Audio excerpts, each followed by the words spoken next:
Hello? Hi, is this Tim? Yes, it is. All right, well, let me do the official introduction, ladies and gentlemen. We are very excited to welcome our next guest this evening. He is a director and a special effects whiz, if you will. We're very honored to welcome Tim Everitt to the show. You're on the air with Terry and Tiffany. Welcome. Hi, guys. How's it going? Real good. I was sitting there looking at the notes and I was laughing because I was thinking about how my life goes in circles. You actually was involved in a project at one time with Penny Marshall, and the guest tonight was Cindy Williams. Oh, there you go. So it's like 1 degree of separation everywhere. Funny as hell. Wow. You know, I want to know your outlook on your film Furious, because I've often had a long discussion with filmmakers, and like George Romero agreed with me that he believed that his film being in the public domain, which yours was not, but his film actually caused it to be more popular and got to be more seen and known because it wasn't a public domain. But you have a movie called Furious, it was out in the 80s, and became the biggest, most pirated, downloaded film of all time. Do you think there is anything to that may help the popularity of the film? Well, yeah, because it just passed hand-to-hand, word of mouth and everything. Mm-hmm. And just because of the internet, piracy became really easy. Yeah. So anything is piratable, you know. I know kids that are like my son's friends, and it's like, have you seen this? It's like, no, but I can bit stream it tonight from somewhere. It's like, oh, great, you know. It's like still in the theaters. Because I still to this day wonder. Yes. Okay, very good. Still to this day, I wonder about that film, the interview with Seth. You know, about the whole Korean leader thing with what happened there. I often wonder if it was Sony that hacked themselves, because I kind of think it was like the greatest publicity stunt ever, you know? Yeah.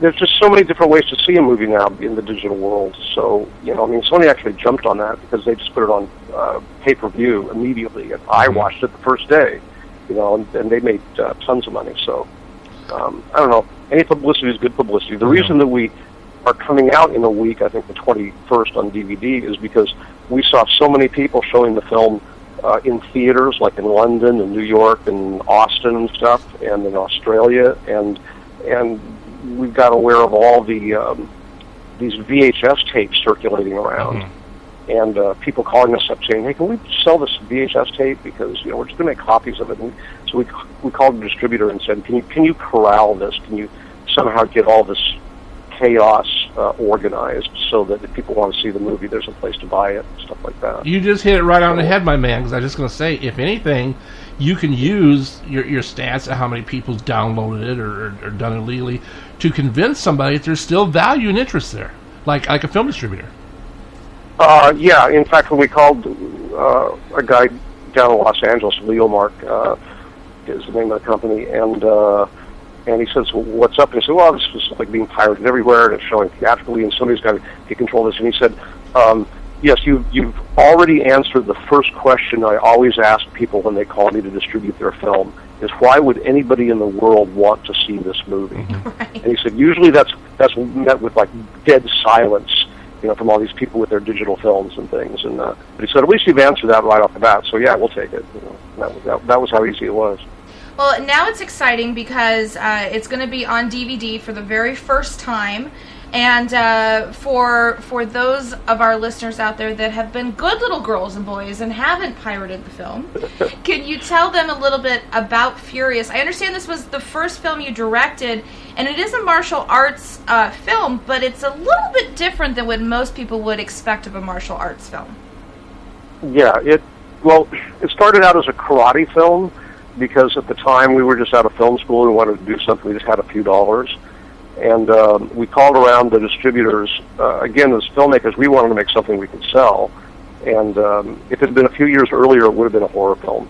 But the horror cycle was all, the market was glutted with everybody because of things like George Romero. And they said, no, we can't sell that. But they said, but Kung Fu's selling by the pound. We can definitely move that. So we said, all right, we'll make a karate movie. And we wanted to make a serious fighting film because we figured the core audience, there actually is this core karate audience who really likes to see good moves and good fighting. And we thought, well, we'll just get some really good fighters and let the rest of the chips fall where they may, because at least we'll have that. And that's how the film turned crazy, because we then had to fill in the blanks of the plot in between all the action scenes. And I don't know, maybe we didn't use our best judgment, but we kind of had a Monty Python sort of attitude. It's like, well, let's just do something different and something that's fun and, you know, something that has its own logic, you know, like Python could, you know, put coconuts together and call them horses, and you just go with it. And we thought, we'll just do something nuts that people will go with, because it's just there's no explanation for it. You just have to follow the movie where it's going to take you, and that's how it happened. It's a little bit different in the fact that it kind of straddles the lines of not only martial arts but also science fiction and fantasy. Yeah, well, we wanted to make a fantasy movie. We wanted to make a big fantasy epic, and we only had like $19,000. So what we did was, you know, if you look at David Lean films like Lawrence of Arabia, sometimes there'll be a wide shot with just a couple of camels in this huge desert landscape, but the music swells, and suddenly it's epic. And you go, oh my God, it's epic. And yet there's nothing there but two camels. You know? So we thought, well, we've got situations where all we've got is a girl on a cliff, but we'll just go back for the wide shot and have the music swell, and we'll make an epic out of, you know, this one actress and an empty landscape. And that's kind of what we thought we'd do. I don't know if we were successful, but it definitely veers into fantasy. It's because when I was younger, I had seen like Hong Kong films, like Hong Kong horror films, and these like kung fu movies where the actress would, you know, fly into the air and fly across a lake, right? You know, and dance on the treetops, which was popular a couple years ago. And I thought, let's just do that. You know, it'll just be fun. Everybody will enjoy it. It sweeps you away to a different world, and the end result was furious of all things. Yeah, except including fantasy and sci-fi, you get away with that though, because like if somebody says, "Well, that can't really happen," well, yeah, it can. It's sci-fi and fantasy, so you definitely had it out there. Definitely did. Yeah. We just thought we'd just show the plot as it happened, you know, as the world logically existed to us, and that you would figure out what it all was as you went along, or maybe in a thunderclap when the pig explains everything to you. We have a talking pig. For people who haven't seen the movie, there's a talking pig in the movie. Okay. and he gives the only exposition in the entire film as he's laying dying. The pig's monologue. So it's that kind of movie. So there you go. You can't kill the lovable pig in a movie. You just can't do it. Well, we didn't really kill him. We fed him peanut butter to make him talk. There you go. So he was a happy peanut butter chewing pig. In knowing it's been as long, you know, back in the 80s and everything, and you know the film went around and was distributed by people other than yourselves and everything. What kind of a print did you have to make the DVD out? Did you have a Master 35 print, or was it even? Well, we had one until about 2 years ago when it got destroyed, which was tragic because that's just when we realized all this was going on. But we had some tapes that were made from the original print way back, and I had saved those in a box of master tapes. Luckily. So we dusted that off and cleaned it up as much as we could. And you got to realize that, you know, video back then was pretty different than, you know, modern digital stuff today. Yeah, to the point that we cleaned it up as good as we could and did a lot of color correcting, and we think the result is not too bad. It's not too bad. It's a good DVD. We wish we had it on Blu-ray, but it's just on DVD. I bet you wish you had done like behind the scenes, like DVD extras. But who would have thought back then, you know? Yeah, that's absolutely true. So, but there is a director's commentary on, so I do tell the stories of making of the film, which is it's probably more entertaining than the movie, because it was hard. You know, it was just a two-man movie, and yet we got all this like massive production value. You get armies chasing people through creek beds and people falling off bridges and stuff. And it's kind of remarkable when we look at it now and go, wow, I can't even imagine that we did that.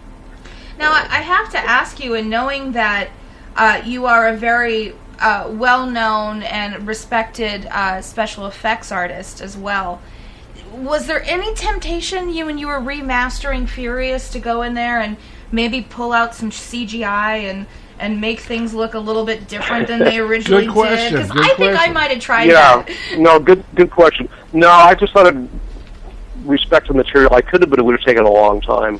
And the distributor was like, we need the master, we need it next week. And so it's like, well, if you gave me a couple of months, maybe I'd put some clouds in the skies, do some sky replacements or something, or some magic sparkle effects. But no, it has its own little 80s integrity, and you just kind of, I think it's better the way it is.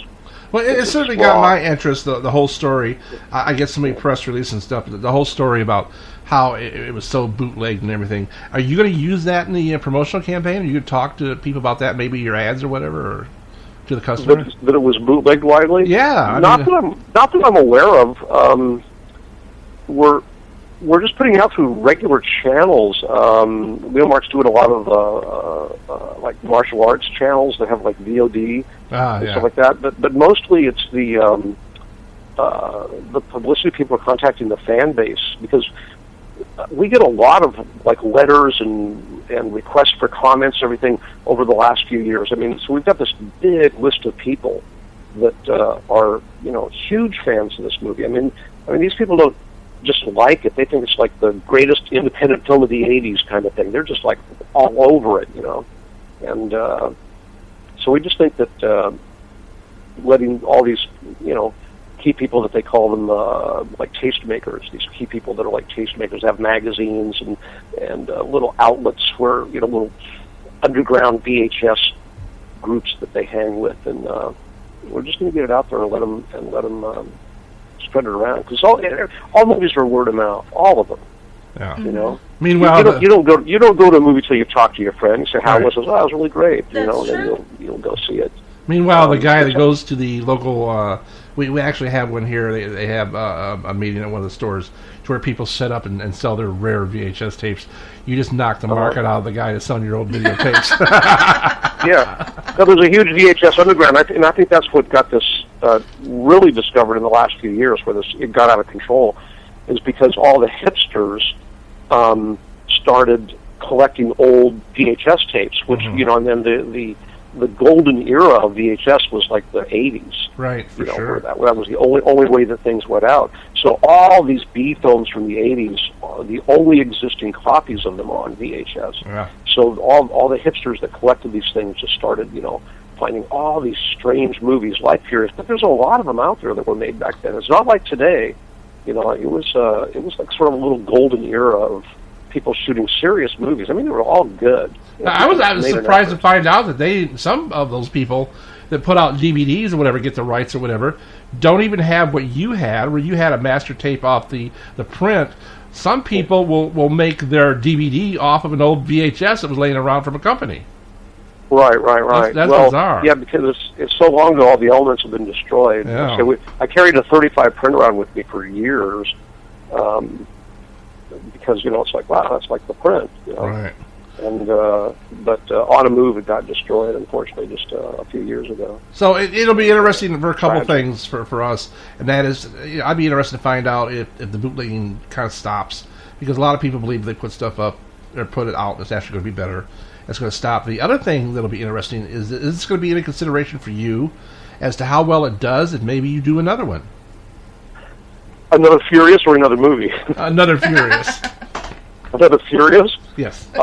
That would be hilarious, because when I realized this was coming out and I was sitting doing the color correction, I actually did sit and think about, wow, if we really had some money, could we have actually made this part, spectacular like we wanted, and like we were going to do this massive battle on the astral plane, but we ran out of time and money, and the Ree brothers didn't show up one day, and we were going to have ghosts flying around. It's like, damn, I know how to do that stuff now. We could really do something with this. We could really do something extraordinary if we had the time. And do it in a good way. If you spread that around, the answer is yes, that would be a blast. Yeah.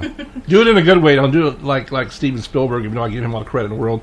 Turns around, takes E.T. and takes out all the guns and puts flashlights in their hands. I was like, my God. Like, who really well, they made another Indiana Jones movie, so there you go. Yeah. There you go. South Park has something to say about that. I wanted to ask you, I mean, are you maybe considering taking some of your other films that maybe are only available on VHS and giving them the DVD treatment, such as one of them I wanted to ask about, which is Fatally Yours with Roddy McDowall. Oh. Well, that's an interesting story because the negative of that still exists. And the people we made that movie for, took it and recut it and released it under a different title. But all the original elements of that, I know for a fact, are just... And it was a few years ago, Sage Stallone, who's in that movie, tried to buy it from the original Money guys that had all the elements. And I was involved in talks with that, but then I don't know how that finally ever turned out. But yeah, that's a good movie, and it was barely released. And it was released in this sort of like chopped up version that the executive producers made. So they never got the cool version that we finished. That never saw the light of day. Yeah, because it's Sage knew that, and he was like, "Man, we've got to get this thing back to the way it was." So that's kind of a tragic story. Yeah, but a lot of movies turn out like that. They get recut by the studio. It's another film that quite a few people online talk about. With people like Roddy McDowall and George Lazenby in it, and it's pretty hard to find, from what I understand. Yeah, from what I understand too, because let's say it was released in a very limited way, back when it first came out, and I have not seen anybody handling it recently. I think I did. No, I actually haven't. I haven't seen anybody handling it recently. But yeah, Roddy was great. I mean, we were like his, 225th movie that he made. He's my hero, man. He's great. He was so he was so cool because he's such a nice guy, and he loves filmmaking so much. Or loved, and we'd be on the set, and I'd go, "Yeah, I'm kind of worried, Roddy. I'm like shooting these angles and these angles, and it's like, I think I'm doing this right." And he goes, "Oh yeah, well, that's just the way John Ford did it. Let me show you what Ford did." And it's like, oh my God, this guy's talking about John Ford to me, and he was there, and we're like comparing shots and setups and stuff. It's like, that's the beauty of Hollywood. That's the beauty of working in Hollywood. Is you work with so many people that were there during the golden eras and stuff like that. You work with an editor who cut, like John Wayne movies, right. and stuff, and it's just fantastic. Hollywood's a blast. I wouldn't doubt but Roddy probably had a really good cut of that out of a film to where it was, the way you'd intend it to be. I know that he got a director's cut because we sent it to him. So he had a very good copy of the original cut of the movie before it got changed by the studio. I think Sage had one too, because when we finished it, we sent out really good copies to all the actors, and I've got a few good copies too. Well, but I don't know. If we were to find out that there was interest in it, then I'm pretty sure we could get somebody to take it and put it out. Well, that would be a great project. Think about Furious. It was like it went through the roof. I mean, just the last few years because of these VHS collectors. So this was like a no-brainer. This had to happen. It's so weird. Another one that gets mentioned a few times throughout film history is Too Fast, Too Young. Michael Ironside. That man is intimidating. I spent a very cold night on a set with Michael, and he scared the hell out of me. I'll tell you. Oh, Michael is so great because it's like he's worth the money you pay him just to get that close up where he does that little sneer. Yeah. It's like any line you feed him, you can just say, Mike, just give do the look, and he'll just give the little sneer. It's like, oh my God, that's fantastic. It doesn't matter what else is happening on screen. The guy's like exciting to watch. He was asked as little shit director for some per diem, and I didn't even know what that word meant at the time. I'm thinking, good thing Michael didn't come up to me. I'd have handed him my wallet, whatever he wanted. Because no, Michael was a trooper. Michael was a real trooper. He had kind of a hurt leg when we were shooting, and so we were really careful what we had him do. And then one day he chasing, he's running down this wooden boardwalk in an alley, and there's a little wooden railing, and he stopped to shoot a gun or something, and he went through it and fell 12 feet onto the pavement, right onto his leg that was hurt. And we're just like, oh shit, are you okay? And he's like, yeah. And he gets out of limps away. It's like, oh my god, that's so cool. Wow. Wow. So let us know about your company and what you're doing today, because what kind of films you work with. And... Well, I mean, Tim's done some special effects works on, a couple of films you might have heard of, like The Last Samurai, tiny films. Oh, I know that film. Tiny films that nobody's heard of. I got fired on that film. You did? The thing is, okay, I grew my hair out and my beard for 6 months. And then showed up on set first day, your hair's not long enough. I'm like, what about wigs? Oh, we don't use wigs. What about a beard? Oh, we don't use fake beards. It had to be real. So they sent me home. Oh, no. Were you going to be with the Burbank unit? Yes. Yeah, exactly. Where they filmed all those street scenes and everything? Uh-huh. Yes, exactly. Yeah, the street scenes were great. Yeah, I did most of the big wide shots. So if you were in that street scene, the street was in Burbank, but just the storefronts and all the roofs and the telephone poles and wires and the distant mountains and the palace and the matte painting of the sky and everything, that was all fake. Well, I don't know why they didn't have wigs and stuff, though. That's crazy. I'm like, really? It's got to be real, okay? But I mean, some of the projects Tim has worked on. I mean, Collateral Damage, Pluto Nash, Red Planet with Val Kilmer, Deep Blue Sea with Samuel L. Jackson, and of course, all of our listeners would be remiss if we didn't mention Babylon 5. Yes, Babylon 5 was cool, and I can't believe I got to do that, because to me that's actually a highlight of my whole Hollywood experience. Because I did season 5 and then the TV movies and the first part of Crusade that was the spin-off, and tried to take because that was so early. That's when computer animation was so primitive. Right when I started, they had just invented motion blur. So the early seasons of Babylon 5, when the spaceships go by, they chunk by each frame, pop, pop, pop, pop, pop, pop, because they hadn't even invented blur yet. So it was such an early time when everything was being invented. You ever watch these fan films? Tiff, what's the name of it? The Star Trek fan film they made. Oh, with Adrian. You know who I'm talking about? Renegades, is it? Renegade Star Trek? Okay, a lot of fans will make films, and they did something called Star Trek Renegades, and these are not like Hollywood professionals, and they look great, and I don't even know how they do it. And do you ever see that kind of stuff and thinking, wow? Yes. In fact, I know some guys up here in Seattle who made a Star Trek fan film, and it was serious. They had the costumes, and they did all the effects, and it was like a next generation kind of movie, kind of that level of effects and everything. And it was flawless, and I kept why are you guys doing such hard work, and then all you can do is sort of put it on the internet on the fan site? Why don't you change the title and make it, right. make your own science fiction movie? Because this is great, So there you go. Well, coming from a guy that is so imaginative and all the films you've been involved with, so great and everything, and digital effects and all that, how was it like for you working for PBS? Because that seemed to me would be a little too constrictive for a guy like you. PBS? Yeah. That was a long time ago. My father was in PBS, and he was a filmmaker and I'm a second generation. So, so I grew up at a PBS station and shooting documentaries and stuff like that. But no, the PBS stations are all independently operated.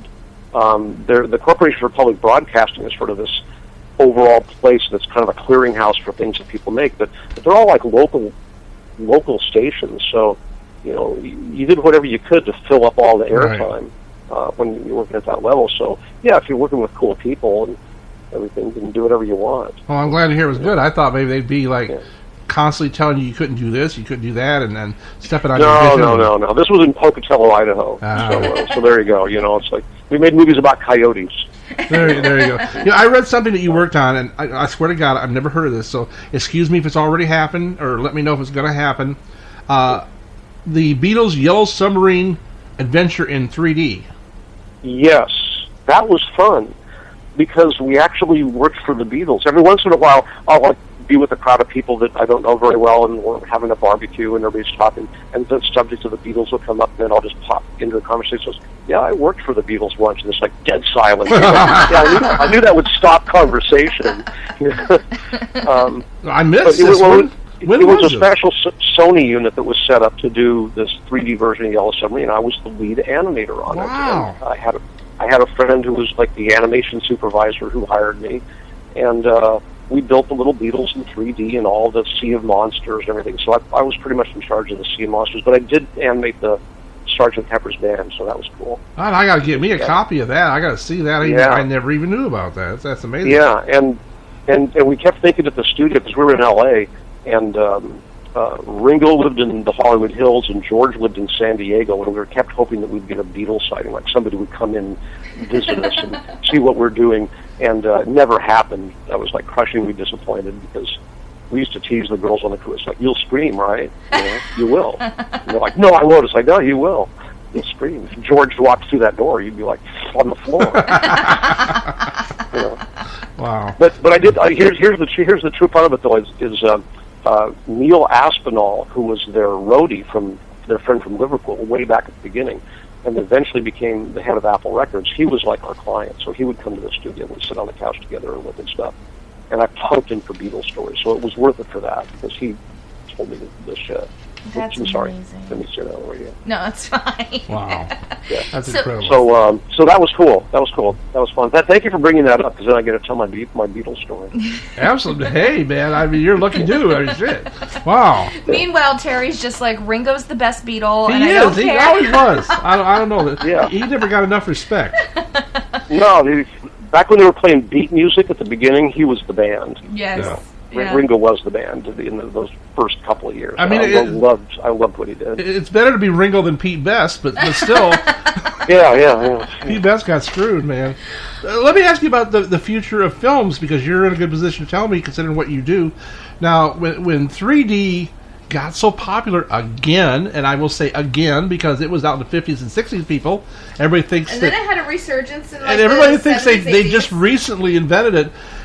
I was like, oh my god, oh no, it's coming back, because I thought it should stay in the 50s and 60s. You have to excuse me. Now it looks like you're not seeing it so much anymore. What do you think about 3D? Was it a fad? Is it going away, or is it coming back again? No, it's here to stay, because it's interesting, and people will pay a premium for it. And you think about the 50s; they went to widescreen because of television, and now you got this epic stuff going on. These 70 millimeter showcase theaters and stuff. And, Hollywood's always trying to do something new that's different, that you'll pay a little extra money for. And so I think 3D is here to stay. But the hard part about 3D, if you want to get into the weeds with filmmaking, is it's not a very cuttable medium. You cut to a bunch of shots, and the muscles in your eyes are going in and out, refocusing and everything. Mm-hmm. It gets exhausting. Yeah. So what 3D guys like to do is, I forget the film I saw recently, that they went to a different galaxy or something to save mankind, but it works when they give them these like long fluid shots with things sweeping over the camera, and you get that nice 3D effect, and it's all these nice long shots where long takes, but that puts you in a box. Right. It's the death of montage. So I don't think filmmakers like it very much. Right. What about purists that come up to you, and here's the other end of what you do. Purists that come up to you and are like, you're really good at what you do, you're really great at special effects, but you're putting people like, some of the great makeup artists in the world, a lot of them who have since retired, Rick Baker just retired, out of business with your CG and everything. What do you say to them? Yeah, I don't think it really has, because CG for a while, it looked like it was going to just take over the industry, but then there was Lord of the Rings, Yeah. And probably an enormous amount of Lord of the Rings are miniatures. They really brought back the miniature, and people remembered how good they looked. And that really changed the special effects industry. So puppets and miniatures and stuff have really had a comeback since then, and that was a while ago. That was like 15 years ago, like Return of the King, wasn't it? Was it that long ago? Yeah. Yeah, for It was sure. really, yeah.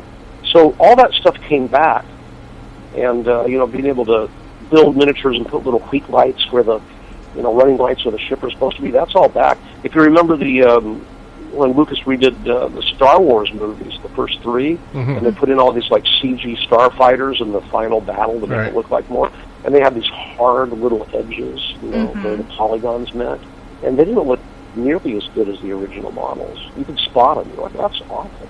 Yeah. These models are great.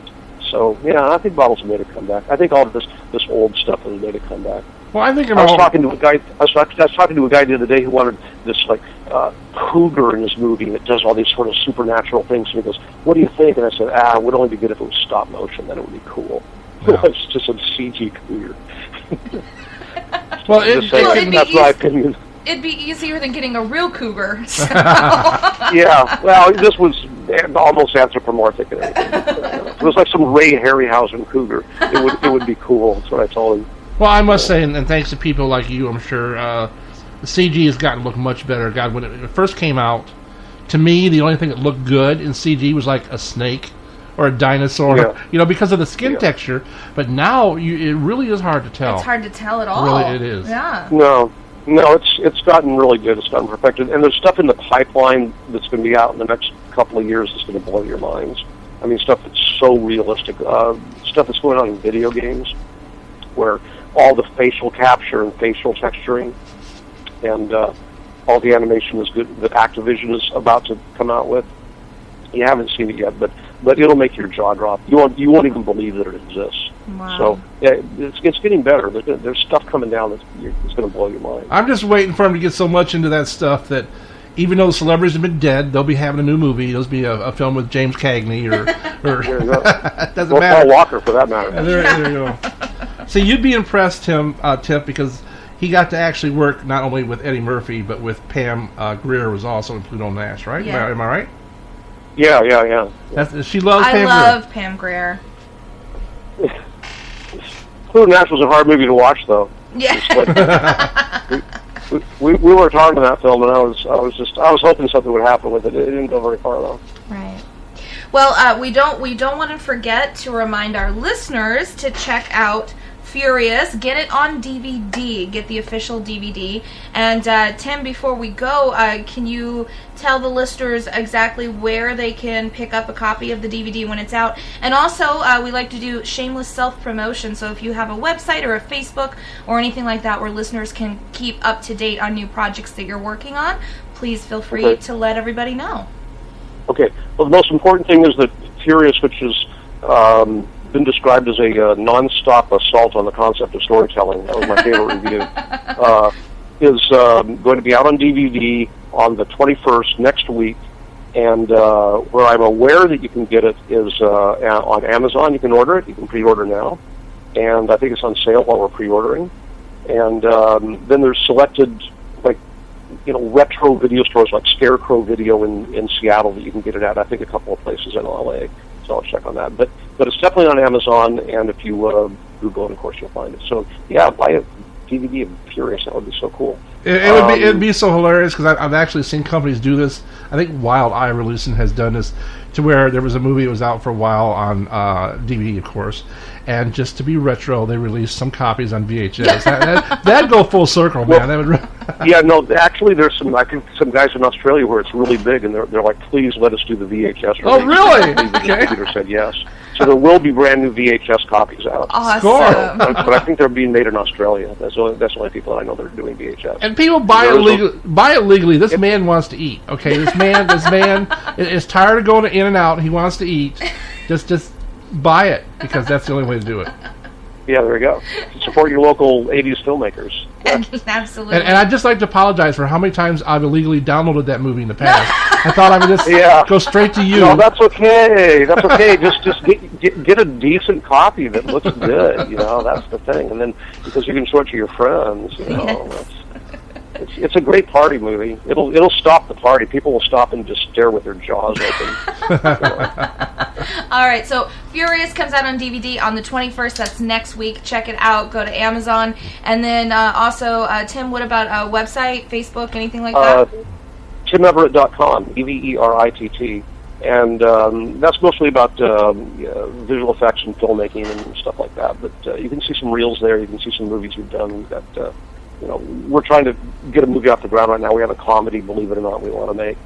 and wish us luck. We'll see if we can, keep making films. That's what we say. Well, it'd be nice if you could, continue on with. I think you said Stallone's son. Yeah, that would have been nice. That would have been nice. If it could still happen in some form or another, it'd be nice. But if it still happens in some form, and I appreciate you mentioning it, because now you got me thinking about it. Yeah, please do. I might do a Google search and see if there's any interest out there. Roddy was so great. I don't think he even realized how great he was, and such a nice, tender-hearted man, and he loved Hollywood. He loved what he did. And oh yeah, he was the greatest. And like I said, once you worked with Roddy, you're 1 degree of separation from anybody in town. That was the cool part. I mean, as much as we are a Doctor Who fan and love David Tennant, when we saw the new Fright Night and Roddy McDowall was replaced by David Tennant, it's like, oh my fucking God. No. Okay, well, you guys have a great show. You have a great show. I really enjoy talking to you guys. Oh, well, thank you. Thank you so much. And again, for our audience, check it out. Furious is going to be out on the 21st, and make sure to head over to Tim's website at timeveritt.com. And Tim, thank you for being on the show. It's been a lot of fun. Okay, guys. Hey, have a very nice night now. You too. Bye-bye. Okay.